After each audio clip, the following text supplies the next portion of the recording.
Right, let's take you to one of our top stories for the day. The murder case of former Bafana and Orlando Pirates goalkeeper and captain continues at the High Court in Pretoria today. Sergeant Thabo Mosia is expected to continue answering questions on the statement issued by late Brigadier Philani Ndlovu. Ndlovu was one of the first detectives to arrive at the crime scene.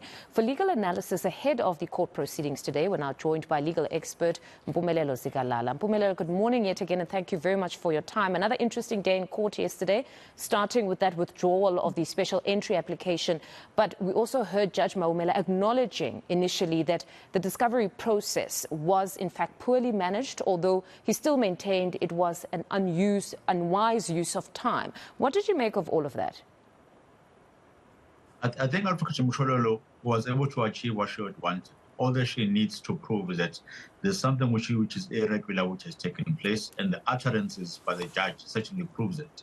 So if at the end of the day, or maybe during the providing of the witnesses or evidence in this case, she'll then be able to say, had I been given proper resources and make sure that I was able to address all these matters adequately, all these delays wouldn't have been there. So it's by your delays are not providing me with adequate information or disclosing the full state of these particular witnesses. Hence, we're in this particular problem that you are in now.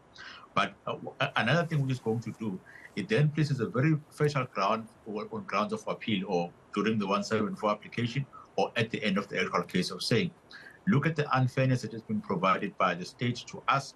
Let's look at where they are putting us, which is why at the end of the day, our client must be found guilty.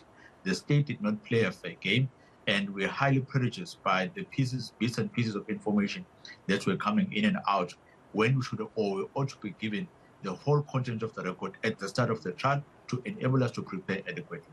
You know, that update by the judge was honestly very confusing because, as you state now, she essentially got what she wanted.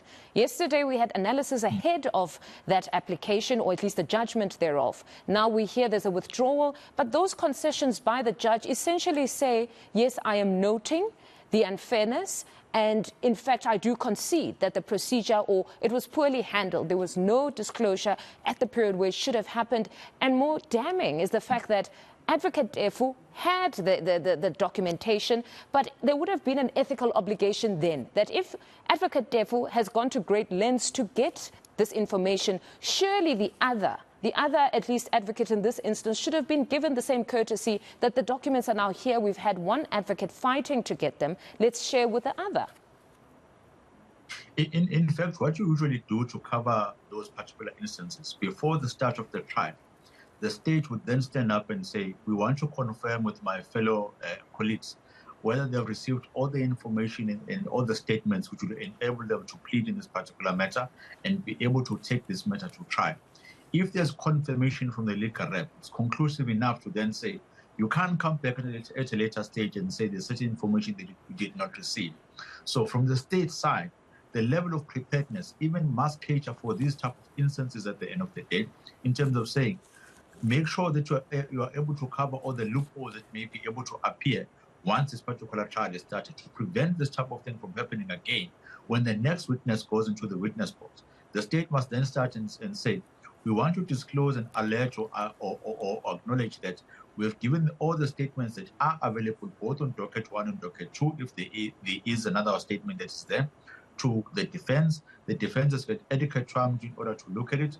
In fact, we alerted the defense a long time ago as to what type of witness or who was going to be the next witness. Probably they would have consulted by now, and we are ready to proceed. So that if there are any instances of irregularities, the question would be from the judge, why Advocate Mpumelelo or any other of the defense attorneys didn't you stand up and say, it's incorrect that you've received the information which is there, to prevent this type of 317 entries from being made into the record.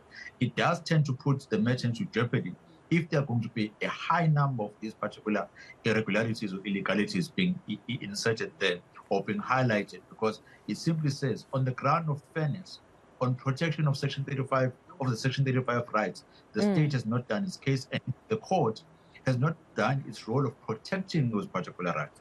So it's important that from now on, they're able to make sure that there's a smooth transition, and also a flow of information is not limited to only one of the parties. Everyone is disclosed and they're given statements well in advance. They're able to go and consult so that when they prepare their defenses or their versions, it's something that's been prepared a long time ago.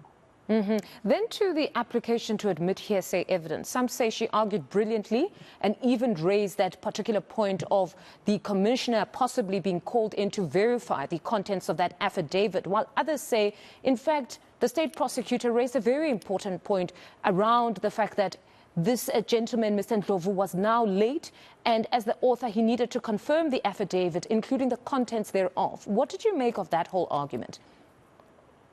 But let's remember why a commissioner would come in or would commission a particular affidavit. The commissioner then says, I was there in the presence of someone who was drafting this particular affidavit. They initialed each page in front of me. I'm the one that accepted or saw that they signed in front of me, so I can attest that it's indeed their signature. Another part of it is that the accuracy of that particular statement, or even though it can't be stated, but it is at least a version that must be put to the witness at hand so that the witness is able to respond and say whether it's correct or not correct. Let's remember why we are doing all this process and getting all these expert witnesses to be quizzed in a manner in which it is done.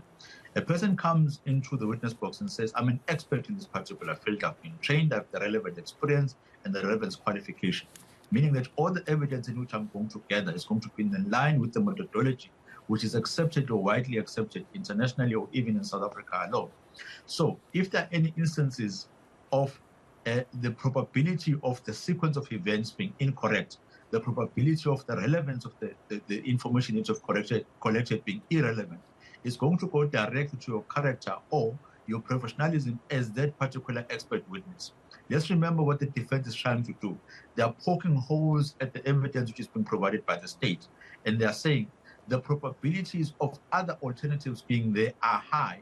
The reason why those probabilities would be high is that the person that you've instructed or trusted as being the expert did not provide the job or did not render their services in a manner in which a reasonable expert would have done, thus leading or providing us this information which is flawed, which can't be relied upon. And which is why we are then saying, as the defense, yes, you can admit it as the court. However, don't place too much weight on it because it is flawed evidence that can't be relied upon, because all the elements of truths which are supposed to be there are no longer there.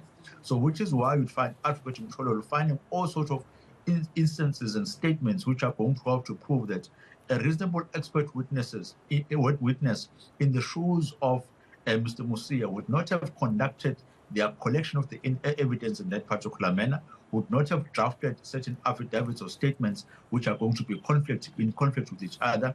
Hence, the information in which he's delivering today at court is probably incorrect, or it is filled with inaccuracies that can't be trusted by the court.